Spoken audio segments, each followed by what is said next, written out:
Vance Johnson, former Denver Bronco. Randy Grimes, former Tampa Bay Buccaneer, joining us on a Radio Row. Hashtag Armen and Levack, SB49. And first of all, Vance, the Broncos, man. Have you seen all the Broncos fans here that think that the Broncos should have been here at this point? Well, the Broncos, that's real funny. Actually, the Broncos should have been here, but, we wanted to save it for Gary Kubiak, that world championship. So, when he faked that heart attack, it was just so he could set it up to become the Denver Broncos head coach and waiting on next year so we can put this thing together, bring Peyton Manning back and win a world championship. That's very thoughtful of him. Yeah, but we still want to give it to the AFC this year, though. There you go. Yeah. Very nice. It's hurtful because I am the last remaining Raiders fan. We got Tampa Bay who kicked the mic's off. Do it again. It's on. Do it again. Hi.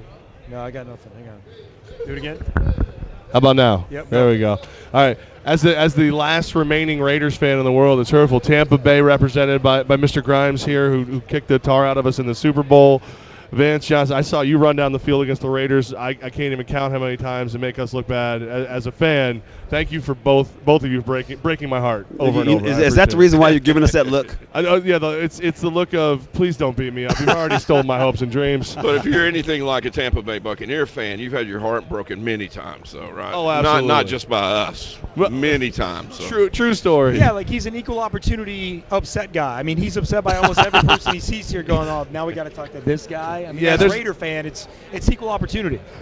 I describe my decade in Tampa Bay as, you see those TV shows where the wildebeest are going across the plains of Serengeti. They're just food for everything that lives there. That's what we were for that whole decade. We were just food for the entire NFL. Randy Grimes, former Tampa Bay Buccaneer. Vance Johnson, former Denver Bronco. Athletes in recovery. Randy, let's start with you, interventionist recovery coach. Well, what is it that you do for athletes in recovery specifically? Well, athletes in recovery, I started that program 6 years ago. I had my own story of addiction. I was addicted to pain medication while I played for the Buccaneers. That's where it started. And, of course, I justified it so many ways then, with I wanted to be the best center to ever play the game. I wanted to play as long as I could. I wanted to feed my family. So it was easy to justify taking handfuls of pills to stay out on the field because I knew if I wasn't out there, somebody would be there to take my place. So what I never counted on was taking that addiction that was raging while I played into my private life. And over the next 15 years, losing jobs, homes, relationships, I just couldn't stop doing it. The injuries were just getting worse. The addiction was getting worse. My tolerance was getting worse. I needed more and more, and I just couldn't stop that cycle of insanity. So, and September 22nd of 2009 is when I finally reached out to the NFL to help me get in a facility. They got me in the place that I work at now, behavioral health of the Palm Beaches. And, life has been great ever since then. And, I started a program then for retired athletes. It started off as just an opportunity to help my brothers that were out there, former NFL players that were self-medicating just like I was. But it snowballed into helping Major League Baseball retired players, hockey retired players, basketball retired players. And we're real proud of the program, and we've helped a lot of athletes. And that's what, over the last 6 years, this is my 6th year in a row to come and promote this program. It's just spreading the words because I want other athletes to know that, hey, there is hope. I know there's a lot of guys out there that's doing the same things I was doing, and they think they're alone, and they think that that's the only thing they know how to do. But there is hope, and there is alternative ways to not only deal with the chronic pain, but the underlying issues that we retired athletes all have when we leave the game. Now, everybody looks at you guys like gladiators, men. Is that why it's so hard to ask for help? Because you guys are on that, as a fan, I put you guys on a pedestal. You go out there, you tape it up, you get it done. Like you said, you want to be the best center. You taking hits, you went across the middle. Is that why it's so hard for athletes to ask for help because of just that persona of manliness? That warrior mentality. Yeah, it works against you in addiction, though, because you don't reach out for help and you keep losing things and eventually you die. And that's, one of the things that's promised about addiction if you don't get help.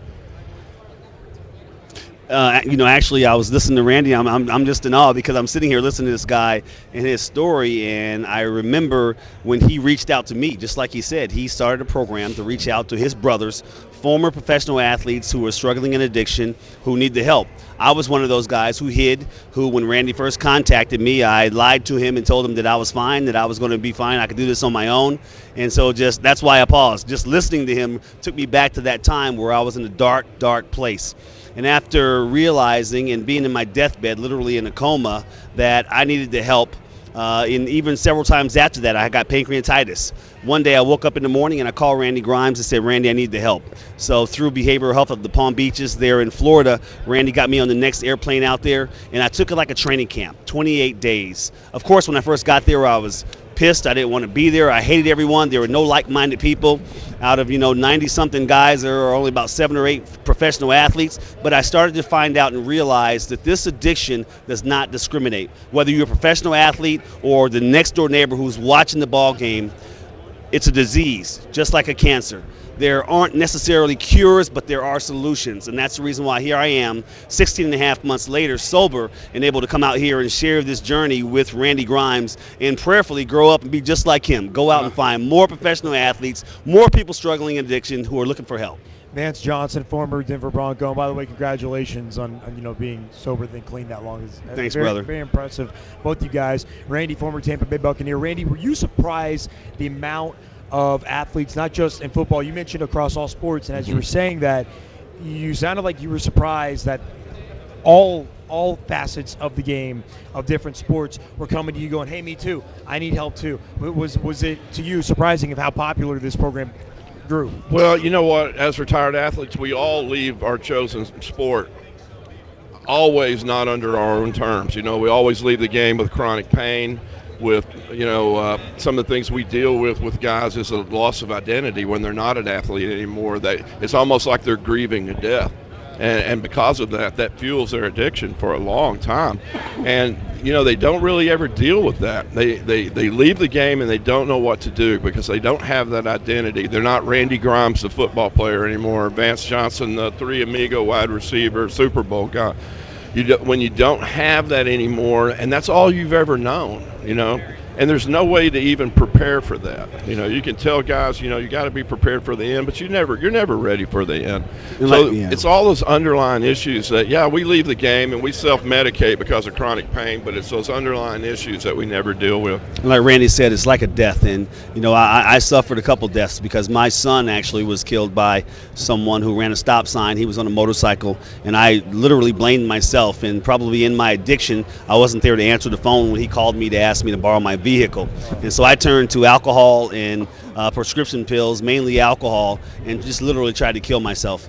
It's like a death. And honestly, when you leave the NFL and you lose your identity, you're already struggling trying to find out who you are in the real world, trying to live life on life's terms, and the relationships, the money, everything that happens to you. And then literally when the addiction starts to take your own life, that's when hopefully you hit rock bottom and you find a way out. And Randy Grimes with Behavioral Health of the Palm Beaches was that for me.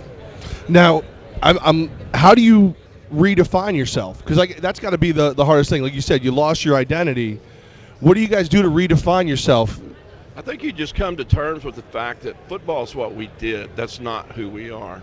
I think you have to remove the substances. You got to get clear-minded. I think you got to do a lot of work on yourself, figure out who you are with the help of a professional. And I think you redefine, with me, I redefined myself through recovery. Even though I had some great jobs when I left, I was never happy, and it never really completed me or fulfilled me. And of course, I lost them all through addiction. Yeah. That didn't help, obviously. But it's like. It's like I played all those years of football just to prepare me for something that's really important, and that's what we do now and helping other guys. And Vance is carrying on the message. That's how this thing works. I was 6 years ago. He's 16 months ago. Wow. He's already helped a lot of guys just with his story, and that's how it works. And, there's a couple other guys walking around this room today who's benefited from the program. So, recovery works. And although we're talking about athletes because we're on the stage, we're at the Super Bowl, addiction is addiction, and it happens to everybody. It affects everybody, Park Avenue to Park Bench. So, you know what? I'm talking to everybody out there. Everybody has chronic pain issues. I'm talking about the person that had surgery or in the car wreck. Addiction happens, and doctors are guilty of, just throwing medication at it and throwing scripts at it and come back and see me in 30 days and let's do it again. There are alternative ways to deal with chronic pain. Randy Grimes, former Tampa Bay Buccaneer, all part of bhpalmbeach.com, bhpalmbeach.com. It's Athletes in Recovery, founded by Randy a few years ago. All right, Randy, Super Bowl. What are you thinking, man? What you got? NFC. I'm an NFC guy. What? Yeah. Is there any question? Oh my goodness! I hear you, man. I think there's a question sitting right next. Well, to you. they're such a superior conference. We said we weren't going to talk about this, Randy. Vance Johnson, former Bronco. Obviously, I'm AFC, brother. You know, of course, I hate to see Tom Brady go and win one because he kicked the Broncos' butt. But anytime we're going to go against the NFC, I'm always going to be AFC. AFC through and through. I played for 10 years, just like Randy played in the NFC for 10 years. We're all brothers, but this time, I think it's going to be the AFC that's going to come out on top of this time. You got to feel a little better knowing that Tom won't have a deflated football this time to throw around, No, right? no deflated footballs to throw around this time. Yeah, what about that, huh? And what's the deal with that? Quarterbacks have been working over balls on Saturdays before games for 100 years. He deflated. If you deflate air out of it, that's I illegal, Randy Grimes. Do you know that? Do you know that it's Tom deflated it? Okay, here's Come what we on. know. I mean, because I'm Roger Goodell and I know this stuff. Here we go. A ball boy with the Patriots, there's surveillance video that he went into a bathroom. For 90 seconds. Came out 90 seconds later, Right. then put the balls on the field after they were already approved he by the deflated NFL. 12 balls in 90 seconds. He stuck a needle in 12 balls and deflated them in 90 seconds. I wasn't with He's him the in that Tom bathroom. Brady of ball boys. You know, sometimes people can sit on the toilet for 90 seconds. You ever thought about that? But my point is, if you're doctoring the balls and rubbing them down on Saturdays, what's the difference? I mean, you're still manipulating the ball, right? I think what it comes down to is they probably don't make that big of a difference. But when you've got a team that's already broken rules and now they're breaking more rules, now I think you're that's, talking. Now that's, you're talking. That's what it really comes down and to. you got the Super Bowl hype factor, too, Yeah. you know. So we're saying they're guilty? I think they're guilty. Oh my I think they're gosh, guilty. you guys! They're super I think guilty. This interview is freaking done. If you want to reach out to Vance Johnson, go at Vance Johnson 82 on my Twitter. Reach out to me. I'm done. See you. Randy Grimes, Twitter, where you at? I don't tweet. I God don't bless even know how to dial America. a This phone. is done. Athletes in Recovery, Vance Johnson, Randy Grimes. Thank you, boys. Appreciate it. Before you go, though, can we get a high five from each of you? Yeah, brother. All right, man. God We're bless, reviving man. the 5. Yes. There you go, boys. Boom.